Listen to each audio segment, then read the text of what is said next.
She doesn't love you, yet you stay. Every morning you wake up with a fragile whisper of hope, only to hear faith screaming louder. Don't leave. Don't fail. Don't betray. Pain becomes sacred. Silence becomes loyalty.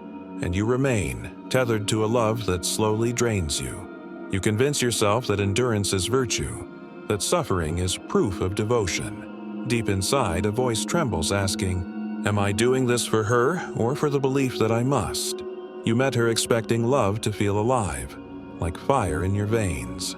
It didn't. It felt measured, safe, approved, controlled. Her calmness was intoxicating, but it was also a cage. You didn't fall fast. You fell correctly, quietly, morally, because the world had taught you that real love is patient. You trusted rules over instinct, faith over desire, and slowly, unknowingly, you handed her your freedom.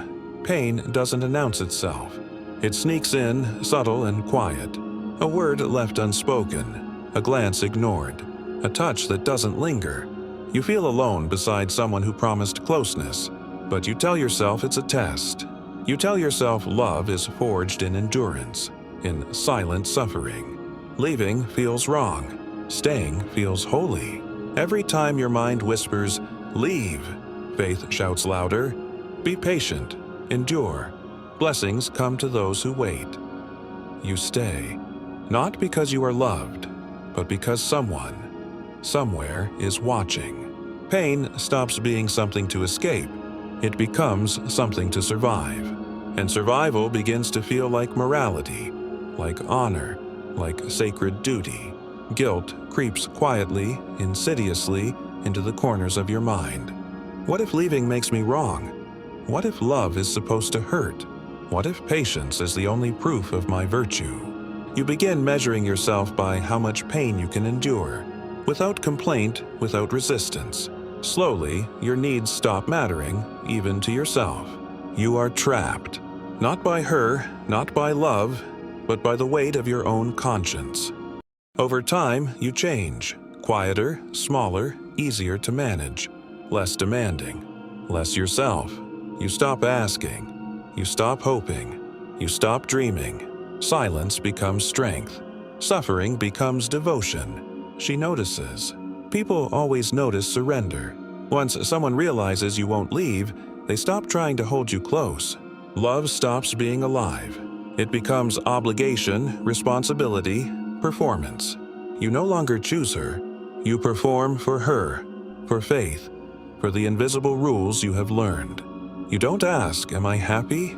You ask, "Am I loyal enough?" And that question keeps you trapped far longer than fear ever could. Your body senses the truth first. Tight chest, shallow sleep, joy distant, like a memory fading from a photograph. But you ignore the signs. You look upward.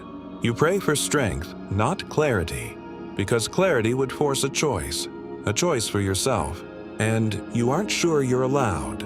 Leaving isn't freedom. It's betrayal, not just of her, but of the part of yourself that believes in sacred rules. In patience, in virtue, you aren't afraid of being alone. You're afraid of being wrong, afraid of disappointing something larger than yourself. So you stay, because meaning in pain feels safer than freedom without certainty. Faith, when misunderstood, can imprison love. Not because faith is cruel, but because the mind will twist it, justify what it is too afraid to confront. Pain becomes holy. Silence becomes loyalty. Love becomes a test you keep failing, day after day, year after year. Awareness is dangerous. Once you see it, you cannot unsee it. Faith was never meant to erase you. Love was never meant to cost your soul. If staying destroys your identity, it is not devotion. It is survival, disguised as virtue. Before judging yourself for staying, ask one honest question. Were you in love? Or were you afraid of being faithless?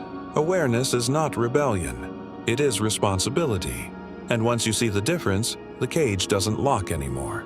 If you recognize yourself in this story, remember this: staying in pain is not devotion. Faith and love are meant to guide, not trap.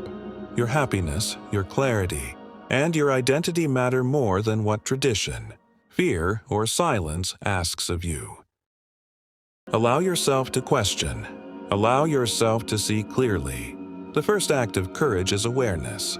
The next is choice, and that choice belongs to you alone. If this story resonated, reflect on it deeply. Share your thoughts below, and remember, understanding the darkness is the first step to reclaiming your light.